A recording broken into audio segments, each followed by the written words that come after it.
অবশেষে টানা 4টা টি-20-তে পরাজয় রেজিস্টার করার পর বাংলাদেশ টিম টাইগার্স তারা নিশ্চিত করেছে যে চট্টগ্রামের সাগরিকা স্টেডিয়ামে দ্বিতীয় ম্যাচে টার্গেটটা যখন 170 পেরিয়েছিল সেই ম্যাচে বাংলাদেশ হেরে যাবে।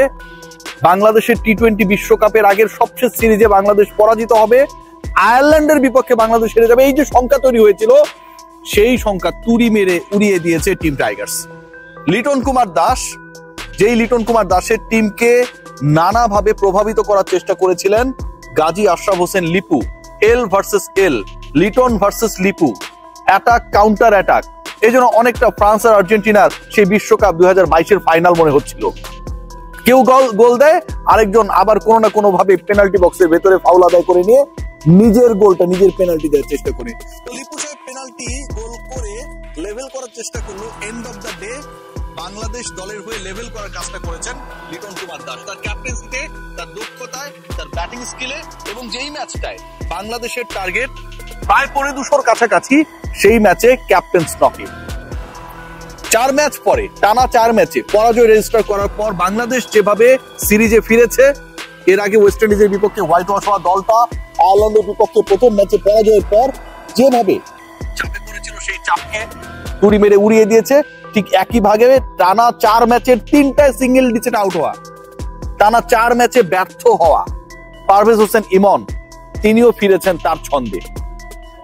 পাওয়ার প্লেতে বাংলাদেশ যখন 1 উইকেটে 66 করে, ঠিক তখন আর সেই সংখ্যা, সেই সংশয় থাকে না আজকের ম্যাচে বাংলাদেশ আগের ম্যাচের পুনরাবৃত্তি করবে না। যে ম্যাচে বাংলাদেশ সবশেষ ম্যাচে 181-82 টার্গেট তারা করতে গিয়ে 6 ওভারের মধ্যেই 4 উইকেট হারিয়ে ফেলেছিল, 18 রানের মধ্যে 4 উইকেট নেই, পাওয়ার প্লেতে 20-এর বেশি তুলতে পারে নাই। সেই জায়গায় এই ম্যাচে বাংলাদেশের ওই 6 ওভারে ওই 36 বলে এলো 66 রান। 2 ম্যাচের যদি কম্পেয়ার করা হয় তাহলে সেই পার্থক্যটা 46 রানের।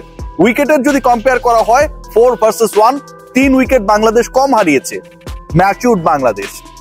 এই দলটাকে যদি ম্যাচের 8 মুহূর্তে গাজী আশরাফ হোসেন লিপু তার ওই বক্তব্য না দিয়ে, অস্থিরতায় না ভুগিয়ে তাদের মতো থাকতে দিত, তাহলে আজকের এই দিনে বাংলাদেশ সিরিজটাও নিশ্চিত করে ফেলতো।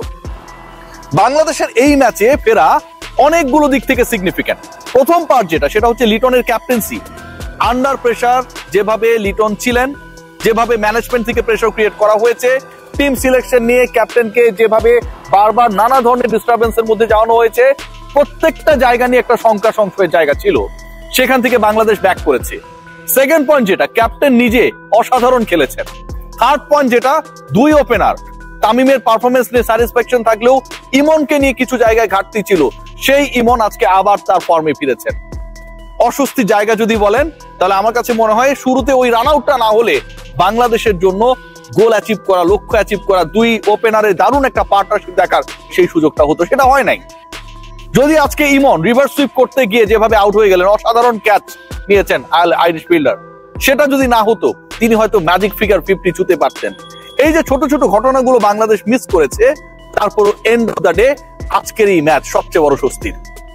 বিশ্বকাপের আগে সবচেয়ে সিরিজে আপনি যদি টানা আইরিশদের বিপক্ষে হেরে যান, সেই আইরিশদের বিপক্ষে যদি আপনি পরাজয় রেজিস্টার করেন টানা 2 ম্যাচে, যারা এই বছর একমাত্র জয়টাই পেয়েছে বাংলাদেশের বিপক্ষে, এটা পুরো দলের জন্য সেটব্যাক, এটা পুরো দলের জন্য অবমাননাকর, পুরো কনফিডেন্সের জায়গাটা নষ্ট হয়ে যাওয়া। সেই জায়গা থেকে আমার কাছে মনে হয় আজকের 3টা পরিবর্তন, যেই 3 পরিবর্তন দলে কিছুটা হলেও আমার কাছে মনে হয় যে একটা ফ্রেশ স্টার্টের ক্ষেত্রে বড় ভূমিকা পালন করেছে।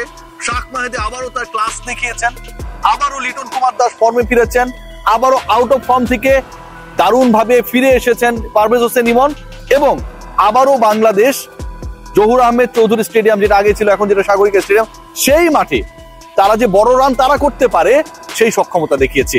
আজকের এই ম্যাচে আরো একটা বড় প্রশ্নের উত্তর আমরা খোঁজার চেষ্টা করি, যে প্রশ্নের উত্তর পাইনি, লিটন মনে হয় সেটা দেখিয়ে দিয়েছেন। সেটা হচ্ছে, দেখেন বাংলাদেশের অনেক ক্রিকেটারকে এই যে বিপিএল শুরু হবে, যেই বিপিএল কে কেন্দ্র করে বিশাল উন্মাদনা রয়েছে, কে খেলবে কে খেলবে না, কে ফিক্সার না, কার বিরুদ্ধে প্রমাণ রয়েছে কার বিরুদ্ধে নেই, এই যে নানা নাটক চলছে, সেখানটায় ডিরেক্ট সাইনিং এ বাংলাদেশের ক্রিকেটারদের মধ্যে টি-20 দলের ক্যাপ্টেন লিটন কুমার দাস কোন দলে নাই। লিটনকে কেউ নেয় নাই। যে 6টা ফ্র্যাঞ্চাইজি খেলছে, এই 6টা ফ্র্যাঞ্চাইজি কেউ না কেউ কোনো না কোনো দলের কোনো না কোনো ক্রিকেটারকে ডিরেক্ট সাইন করিয়েছে, বিদেশি করিয়েছে, লোকাল করিয়েছে, লিটনকে করে নাই, ক্যাপ্টেনকে করে নাই। যেই ফরম্যাটের বিপিএল হবে সেই ফরম্যাটের ক্যাপ্টেন, ন্যাশনাল টিমের ক্যাপ্টেন, তিনি ডিরেক্ট সাইনে কোনো দলের মধ্যে নাই। ইন্ডিকেট করে একটা জিনিসই, ইদার লিটন কুমার দাস তিনি যে প্রাইসটা চেয়েছেন, ডিরেক্ট সাইনিং মানে এখানটা অন্য আন্ডারহ্যান্ড ডিলিংস কিছু হয়, এটা আপনারা সবাই জানেন যে মূল্যটা দেয়া হয় 50 লাখ, লিটন হয়তো চেয়েছে 1 কোটি, সেটা কেউ দিতে রাজি না। প্রয়োজন আমি ভালো ক্রিকেটার খেলাবো না, বড় বড় কথা বলবো, কিন্তু লিটনকে আমার নেওয়ার দরকার নেই।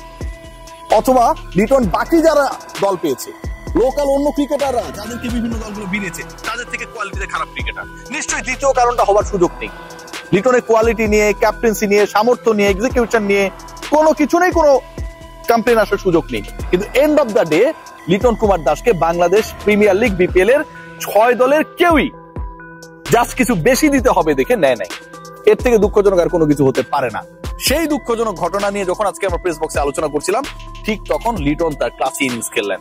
ঠিক তখন আমার কাছে মনে হয় যে উইকেট হারানোর পর, স্পেশালি প্রথম উইকেটটা চলে যাবার পর সেকেন্ড উইকেটে যে পার্টনারশিপটা খুব বেশি গুরুত্বপূর্ণ ছিল, সেকেন্ড উইকেট পার্টনারশিপের উপর ডিপেন্ড করে পাওয়ার প্লেতে বাংলাদেশের মোটামুটি একটা চ্যালেঞ্জিং স্কোর তারা করতে গিয়ে স্মার্ট টোটাল দেওয়ার দরকার ছিল, সেই জায়গায় সাকসেসফুল রোল প্লে করেছেন।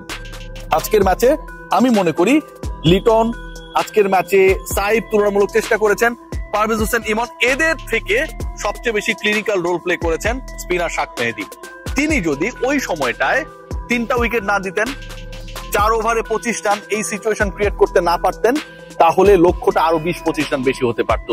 আর সেটা যদি হতো, শেষ মুহূর্তে গিয়ে যে টেনশনটা তৈরি হয়েছে, সেই টেনশনটাই বাস্তবতার মুখ দেখতো। বাংলাদেশ হয়তো এই ম্যাচটায় যেভাবে আমরা এক্সপেক্ট করেছি ঘুরে দাঁড়াবে, সেটা পারতো না। সো ওভারঅল বাংলাদেশকে কংগ্রাচুলেশনস। লাস্ট ম্যাচে জিতলেই টি-20 বিশ্বকাপের আগের সিরিজটায় বাংলাদেশ জয় পাবে।